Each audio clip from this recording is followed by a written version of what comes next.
Hi, Fenville Elementary. Welcome back. We get to read 2 chapters tonight of Stella Diaz Has Something to Say.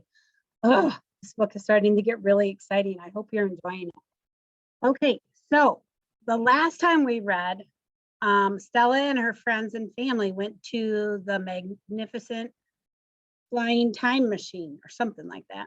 And they had a really good time. And they had a good time until Jessica ruined it, right? And Stella didn't want to tell her mom about it because she didn't want to ruin her mom's night. That was pretty cool. But when people are bugging us, we don't have to worry about our moms. Moms can handle it. You need to tell them what's going on so that we can help you solve a problem, okay? Thanks. Also, how exciting. It's almost Thanksgiving for them. I love Thanksgiving. That's yummy. Well, Stella's relatives are coming from Mexico and she's excited about it, but a little bit nervous because she doesn't speak much Spanish. So let's find out how it goes. Okay. Chapter 10 is on page 81. Here we go. The next day, Nick and I wait at home while mom picks up my relatives at the airport.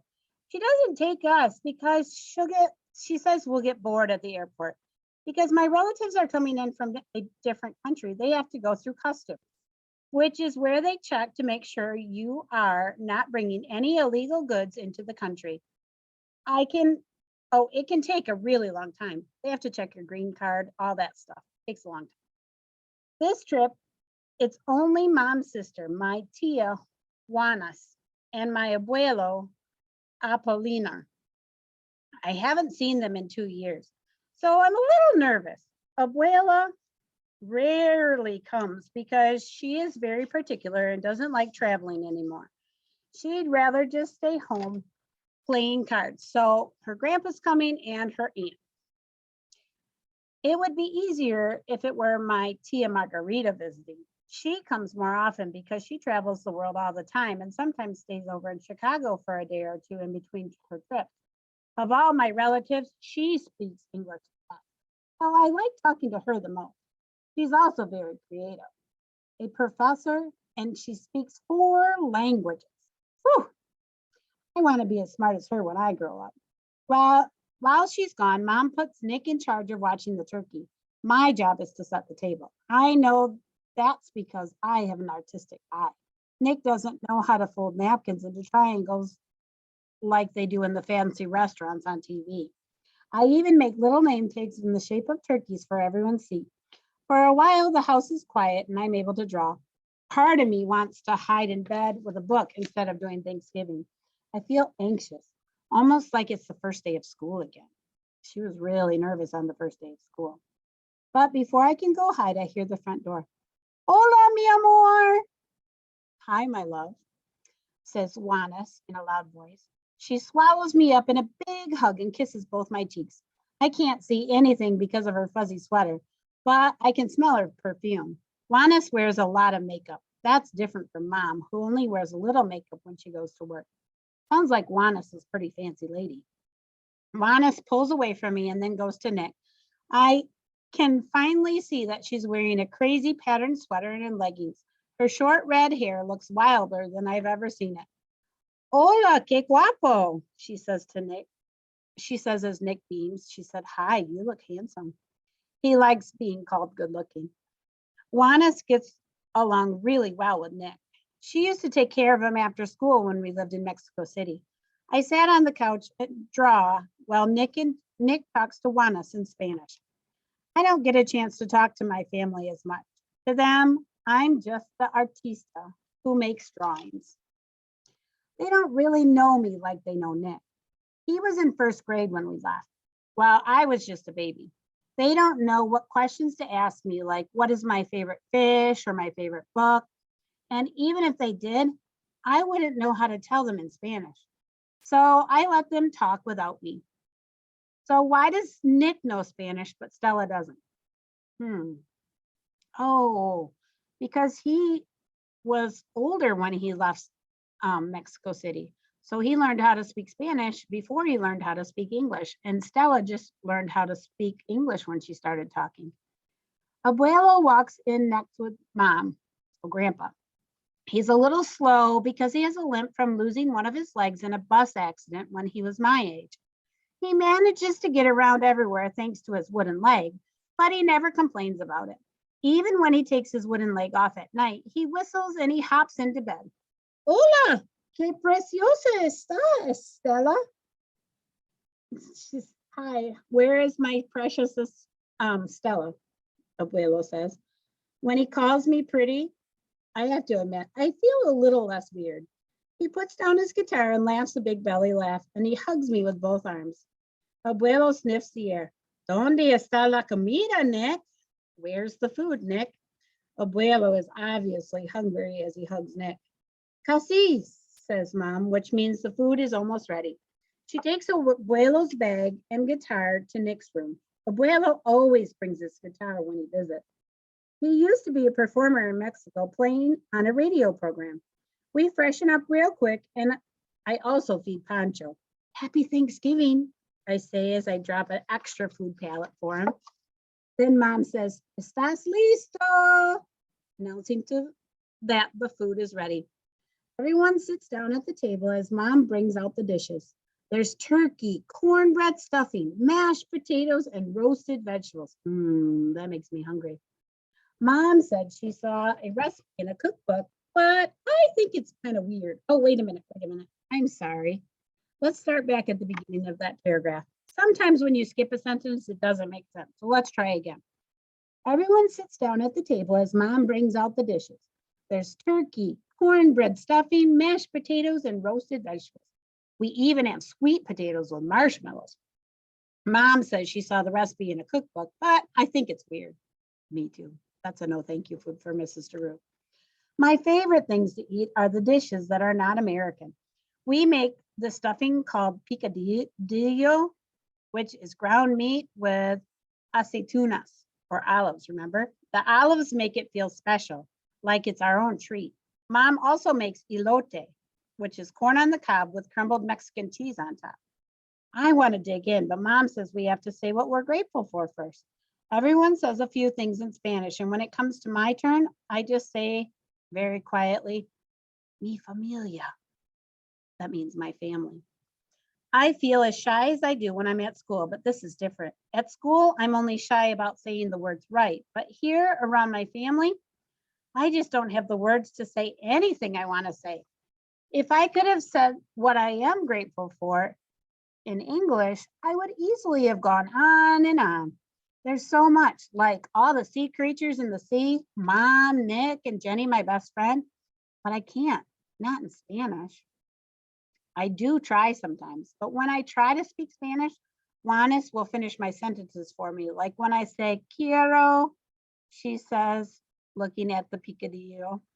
Oh, quiero, I say, looking at the picadillo. Más pavo, says Juanes. So she was asking for wanting some more picadillo, and Juanes just kind of takes over. And she starts putting more turkey on my plate, which is not at all what I wanted. She didn't let her finish her sentence, did she? I push my turkey around with my fork. It's hard to want to talk when people aren't even listening to you. We eat until we're stuffed like pavos or turkeys. Mom decides to look at a photo album before dessert. Vamos a mirar fotos de la familia. Let's go look at pictures of the family. It's funny to see pictures from before I was born. Everyone is wearing different looking clothes, not to mention that their different hairstyles. Both Mom and Dad had long hair. Nick had blonde hair instead of the dark brown hair he has now. There are even pictures of Dad with his family and Mom's family. Nick points to a picture. He's hitting a piñata, and Dad, Abuelo, and my dad's brother Carlos. I remember that, he says. That was when I turned 4 years old. And these are the puppets that I had at my birthday party. He points to the picture with these amazing wooden puppets. Mom, Juanes, and Abuelo nod. Nick remembers so much. On another page, I see another picture of Abuelo, Tío Carlos, and a woman that I don't know toasting. Mom, who is that? I ask. Oh, that's your Abuela Carmen on your dad's side. Her hair's a little different there. That's probably why you don't recognize her. I've only seen Dad's parents once since we've moved to the United States. While the grown-ups talk, I ask Nick, is Tio Carlos nice? Oh, he is, or at least he was back then. He played football with me and Dad. I sort of remember seeing my Tio or my uncle. He used to live near us. We'd see him regularly until my parents divorced, and then we stopped seeing him and he moved to Colorado. Mom flips to pictures of when I was born. These are my favorite. I like seeing the pictures of me with tiny little bows in my hair. Everyone agrees that I was the cutest baby. There are also photos of everyone holding me, including Nick. He leans over and messes up my hair. Oh, la baby, Juana says. She touches my arms and gives me a kiss on the cheek. She immediately wipes the pink lipstick off my cheek and grabs my chin. Tú sabes que soy tu segunda madre, Stella, Juana says. Sometimes she likes to tell me she's my second mother. I nod my head.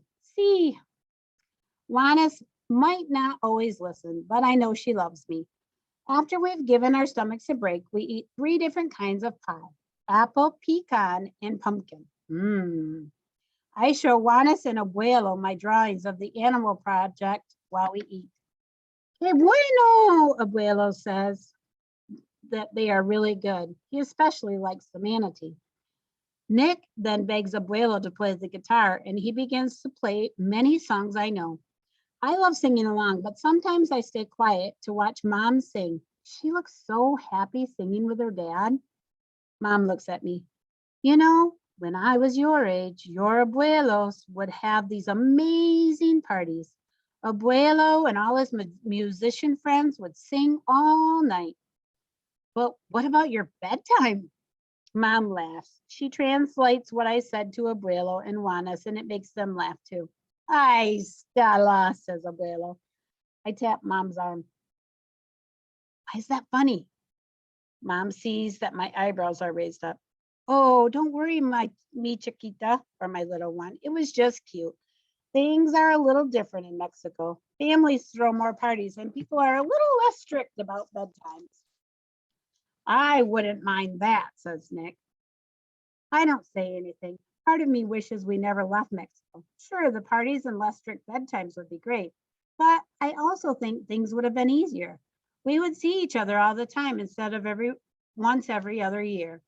If I lived near them, then they would feel like my family and not like visitors or just like Mom or Nick's family. Mom also wouldn't have to do everything by herself, and we wouldn't be alone anymore. Abuelo starts singing my favorite song, El Corrido de Chihuahua, and motions to me with his guitar. I know all the words, so I start singing along. Mom stands up and she pulls me to the floor to dance with her and twirls me until I start giggling. She finally stops twirling me and everything keeps spinning for a second. When I can finally see straight, I notice that my whole family's giggling with me, too, even Nick. I'm really happy that giggling and smiling is something that doesn't have to be translated. You just know when you see it. Chapter 11. Do you want to go with me to the office, Stella? Mom asked the Sunday after Thanksgiving. I need to catch up on some work. Mom sometimes goes to work on the weekends when it's really busy at the office. This time it's because she took a few days off to spend time with Abuelo and Tio while they were visiting. Yes, I say. I race upstairs to change out of my pajamas. I love tagging along with Mom to work. I like to see where she spends her time every day while I'm at school. Nick normally goes biking with Jason and Sid, so it's kind of our special outing. Mom has an important job as a boss at a radio station, which means she has to look professional all the time. She even has to wear high heels that make her super tall. I like to try them on sometimes, but I can only walk in them for a second. I love the noise they make. Since it's the weekend, we both wear sneakers instead. Instead of driving, we ride the metro train to Mom's work downtown. The train station is covered in signs that said Metro, the way to really fly. As we ride the train, I like to pretend I'm grown up like Mom. I even borrow her briefcase to carry my fish book to read on the train. I read all about the clownfish on the ride. Did you know the real name for a clownfish is anemone fish? Mom nods while checking her email. I heard that once. Well, did you know that the male anemone fish take care of the eggs? She puts down her phone. That I did not know. Lucky anemone fish, moms. Mom looks out the window for a second. I feel bad that she has to do everything by herself.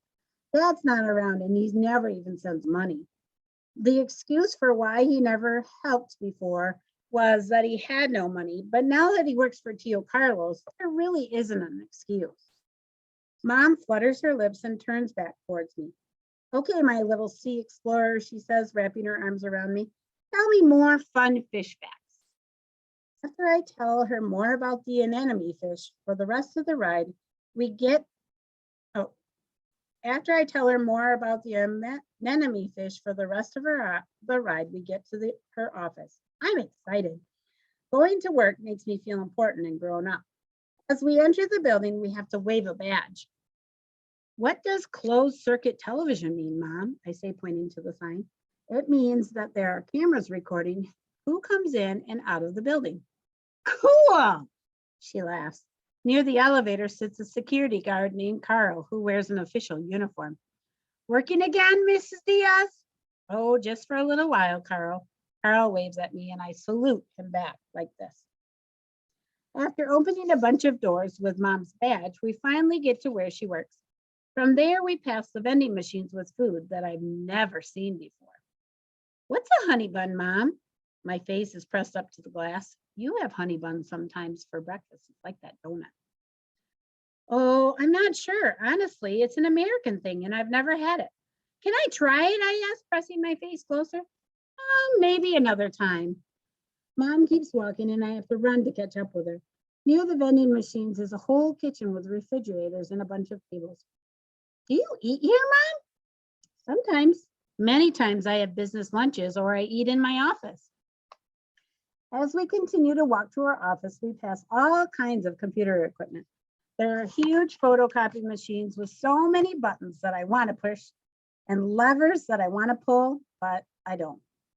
Then we will walk past the DJ booths where all the people who talk on the radio work.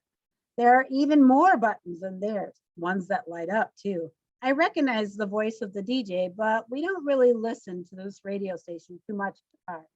Mom likes listening to salsa and classical music instead. That's when I notice a man in the booth. He steps out for a second and says, Buenos dias, señora, or good afternoon, ma'am. Hola, she says. Nacho, Estela es mi hija. Oh, ella es mi hija, Stella. Nacho, this is my daughter, Stella. Mom introduces me to Nacho. I turn roja and hide behind Mom. He laughs and says, Mucho gusto, Stella. Nice to meet you.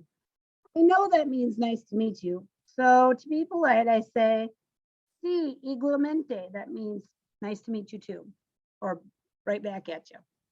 Then I run ahead of Mom and finally get, sorry. Then I run ahead of Mom and finally we get to her office. I love Mom's office. I usually like to lie on her couch or sit across from her desk, pretending that I'm her assistant.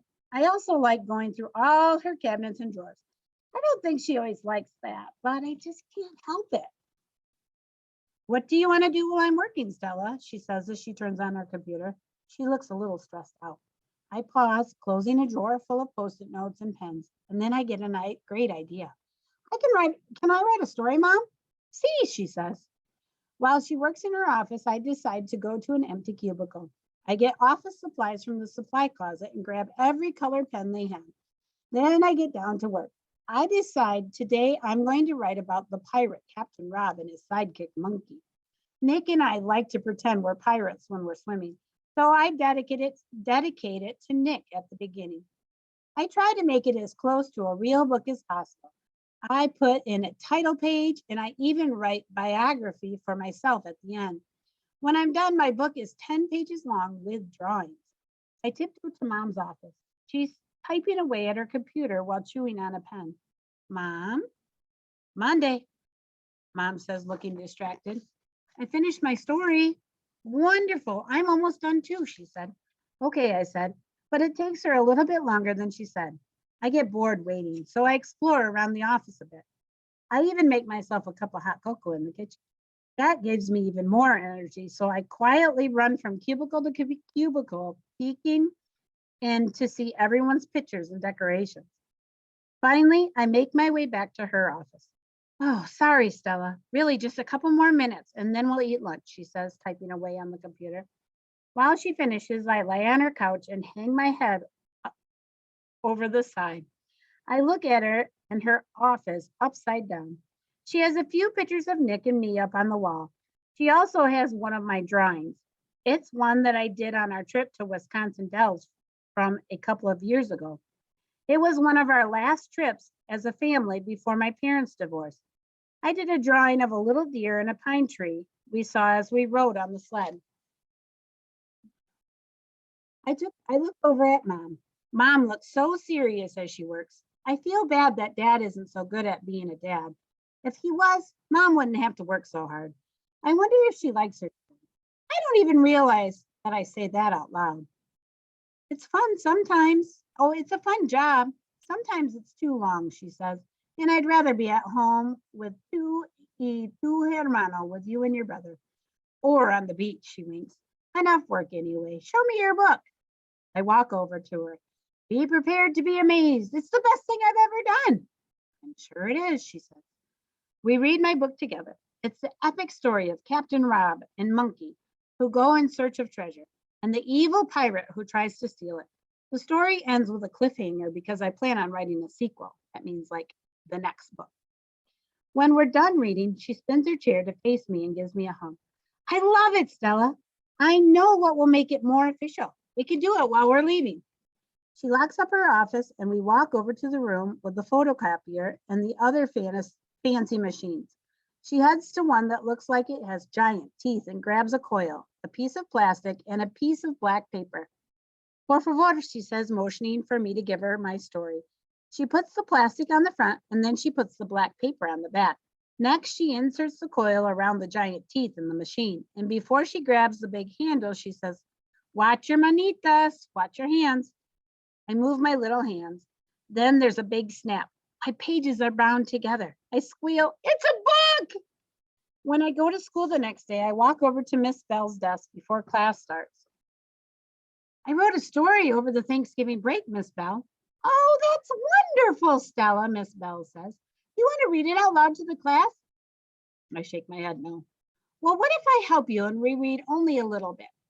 I guess so. I'm really proud of my story and I do want to share it with the class. I just don't want to have everyone looking at me. The last thing I want is a repeat of the first day of school. When class begins, Mrs. Bell stands up in front of my book. Look at what one of your classmates did over the weekend. Stella drew and wrote a whole story just for fun. It's called Captain Rob and Monkey. She starts flipping through the pages and I feel roja. Cool, pirates, says Stanley. Miss Bell starts reading my story and it actually sounds pretty good. Then she looks over at me. Stella, would you like to read a paragraph? I get up, I'm shaky. I read the paragraph quickly and I never look up the whole time. And then I sit back down. Thank you, Stella. I think you did a great job, she says, and she hands me back my book. This relates perfectly to your animal project. Class, you've all been working hard researching. Well, there's a new part to the project. You all will be presenting the projects to the class. You'll have to talk for 5 minutes each and show us everything you learned about your project. Now, everyone knows that just talking in front of the class can be a little boring. So I want you to make the presentation fun and exciting. Like costumes, asked Ben? Yes, you can wear costumes. You can do a dance, anything's possible. Well, I'm gonna wear my equestrian outfit, says Jessica. Her family owns a horse, so naturally she's doing her project on horses. As the whole class starts talking, I get extra quiet. Why do you think Stella's extra quiet?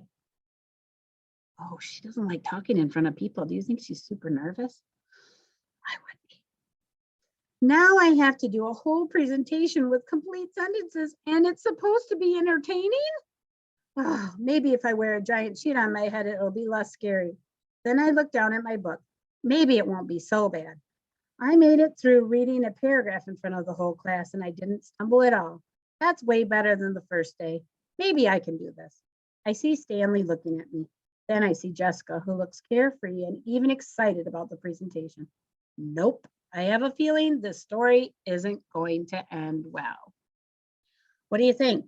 That's all for today. Do you think Stella's going to be able to um, do a great presentation in front of the class and not get too nervous? We're going to have to wait to see. Talk to you later. Thanks for reading with me. See you tomorrow.